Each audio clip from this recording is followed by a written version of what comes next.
Hello, everyone.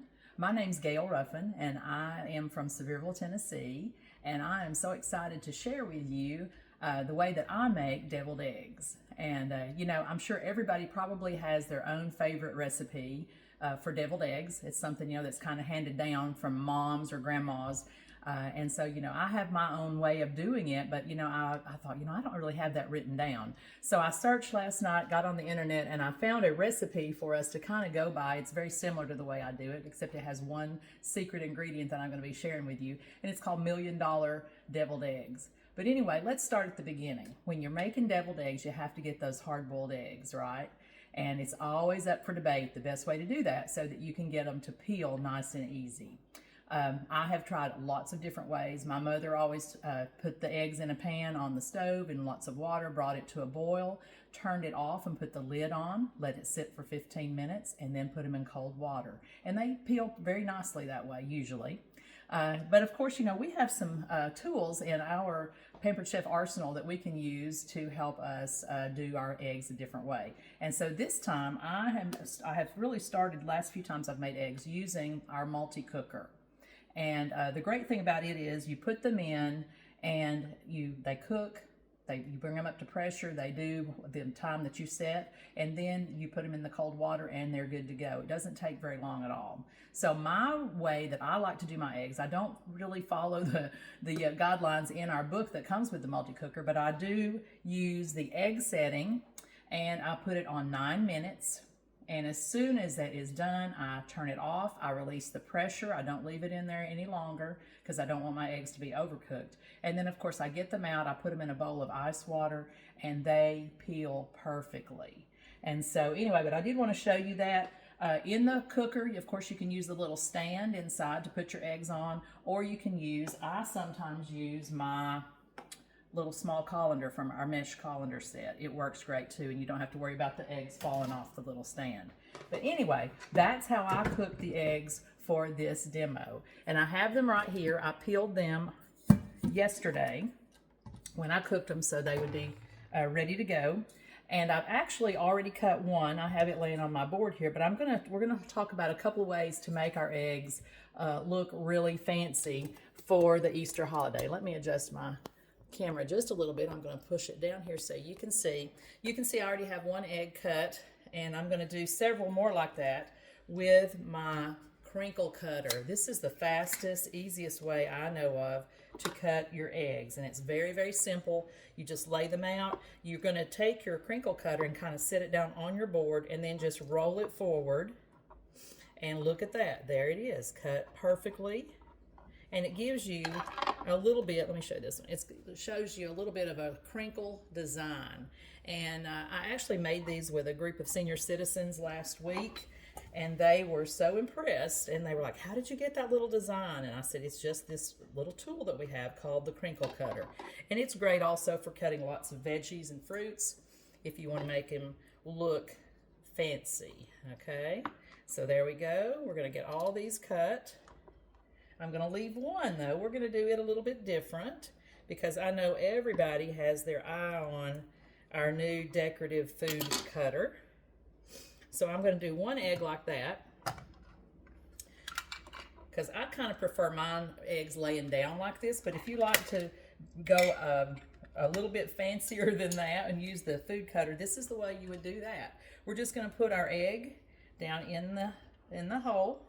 Very carefully twist it and twist it back.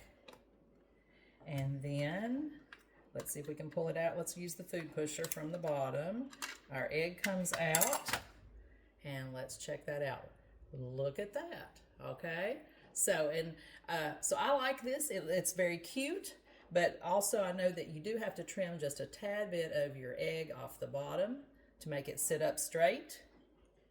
So that's another extra step if you use the food cutter, the decorative food cutter. But it's a great idea. And I will share with you later, I'm going to share my recipe, and I'm also going to share a recipe from the Pampered Chef website that makes, you make these cute little chick eggs, and I will share that recipe with you as well. But anyway, let's get down to business here, and let's get these eggs done.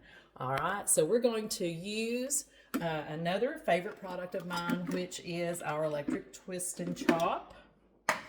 And we're going to just get that set up here with the blade. And I know y'all have probably seen this several times from several other consultants that have been using it in their recipes. And I'm just going to kind of get that yolk out of here. Hopefully I get that out without cutting up the... And we're going to put all of our yolks in. That one's kind of messing up on me. And we're going to put all of our yolks in here and then our other ingredients, and it mixes it up really, really fast. Now we can just probably pull these apart and they come right out. There we go. Oops. All right, I'm going to get all these yolks in. And then we're going to add our other ingredients and turn it on, and we're going to be all set, ready to go. All right, get the rest of these yolks in. And notice how perfectly they cooked using that multi-cooker. All right, we are good to go. Now, we are going to add a little bit of mayonnaise. Now, granted, this recipe is for if you're doing a dozen eggs. I only did 6, so I'm halving my recipe. This is probably about 1/8 of a cup of mayo. Gonna go in there.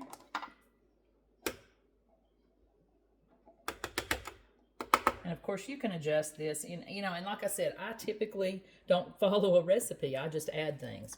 All right, we are going to now add some mustard. I don't like my egg feeling super sweet. This recipe that I found actually calls for sugar. I'm not going to add any extra sugar. And it calls for a teaspoon of Dijon and a teaspoon of yellow. I don't have any of those. I use horseradish brown mustard. So I'm going to do 2 teaspoons of that.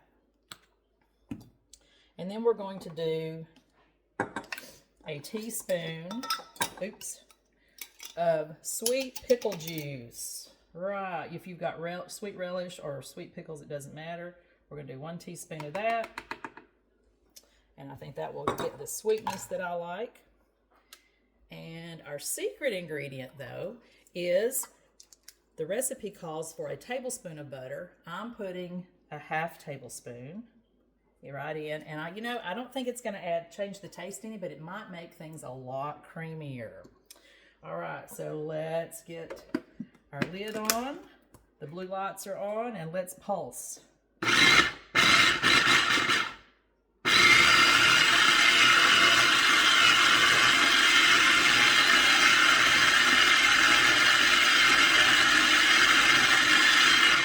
And I am going to scrape the sides down just a tad bit.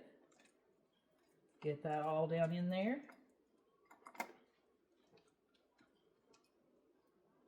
And let's give it another whirl.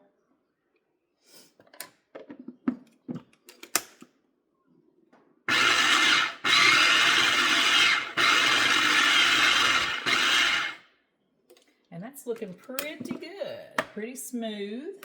I do think I'm going to add just a little bit more mayo. It needs a little bit more for some more creaminess. And like I said, deviled eggs, I normally don't measure anything. I just put in what I like until it looks right. And that's probably the way you do it also.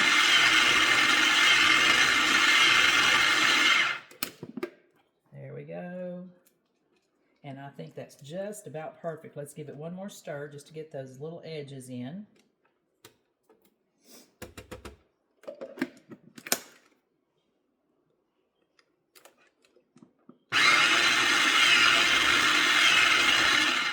And we are ready. Now, we have a special tool from Pampered Chef that I have gotten calls from people that said, my Easy Accent decorator broke. I can't make my deviled eggs. And it is super, super easy to fill your eggs when you have the Easy Accent decorator. And so let's check this out. I'm going to use my medium scoop to fill the Easy Accent decorator. Makes it really easy.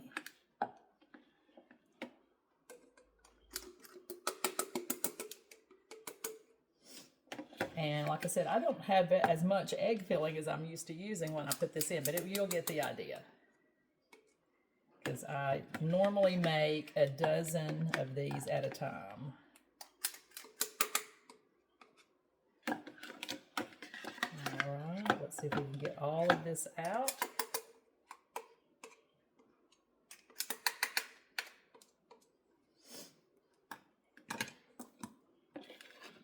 Just a little bit more here, so we'll have plenty to fill our eggs.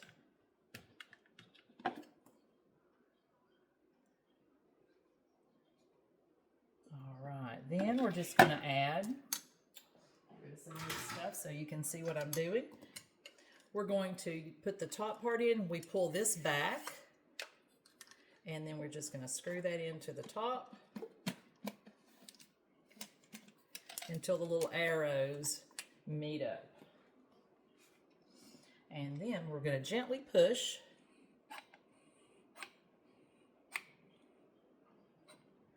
And we're going to fill those eggs. And watch how easy. And it makes it look so pretty.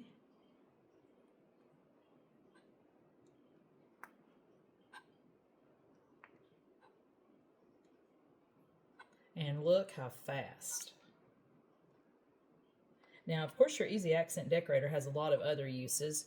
I like to use it for whipped cream if I'm making a fancy dessert. Sour cream if I'm doing tacos. Icing, if you're doing decorating some cookies or cupcakes, you can use this. But check that out. Now, I like to top my eggs with a little bit of paprika.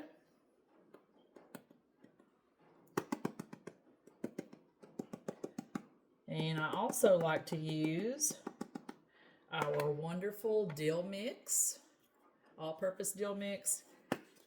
And sometimes I will even put some of the dill mix in the filling. I also use my dill mix in my potato salad. Cannot beat our all-purpose dill mix. Let's go ahead and cover all those with some. And also, you know, you can get a little fancy. You can make gourmet eggs by putting a little bacon on top. Or a sweet pickle slice.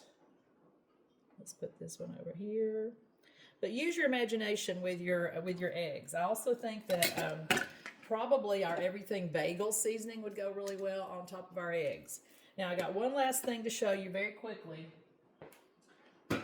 When you make your deviled eggs, you have to have a place to store them and to serve them from. So you really, really need to put your cool and serve tray into use. Now, our cool and serve tray, of course, comes with the 2 dividers.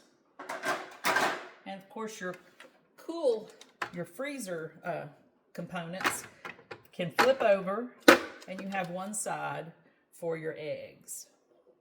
And it does such a great job of keeping them nice and cold, especially in the summer when it gets hotter and you're taking this maybe to a picnic.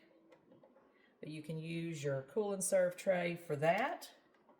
And you could also fill the other side with something, you know, you can do eggs on both sides, which is normally what I do when I do a full dozen. Or you can use the other side for cold cuts, for veggies and dip. Just use your imagination. You can also put the other component back in to help you with that as a divider. But anyway, I love our cool and serve tray. It's wonderful to take food places. You don't have to worry about those deviled eggs sliding off in the back of your vehicle while you're driving to Grandma's house, all right? Anyway, thanks for watching, and I hope you have a great rest of your day and a wonderful Easter season.